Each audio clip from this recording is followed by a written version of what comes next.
पण त्यांचं असं एक म्हणणं आहे की आम्ही ही केस घालण्यामागे 2003-04 जेव्हा सुरुवातीला पर्यटन महोत्सव झाला तेव्हा तुम्ही एक बडे हॉटेल उद्योजक घेऊन आला आणि राजघराण्याला प्रस्ताव दिला की इथं आम्हाला हॉटेल. हे 100% चुकीची बाब आहे.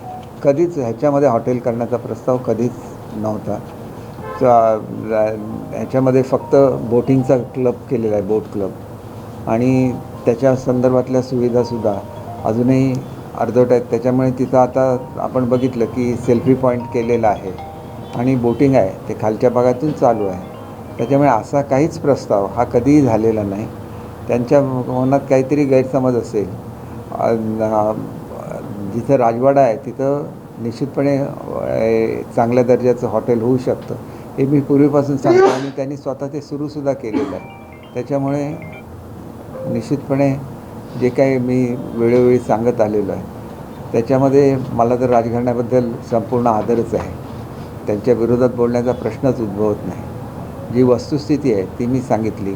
ती वस्तुस्थिती अशी आहे की त्यांनी केस घातलेली आहे नगरपालिकेवर आणि ही जागा आपली असल्याचं, म्हणजे तलाव हा आपला असल्याचं त्यांनी क्लेम केलेलं आहे. तसं नसेल तर त्यांनी सांगावं की आम्ही अशी केस घातलेली नाही म्हणून.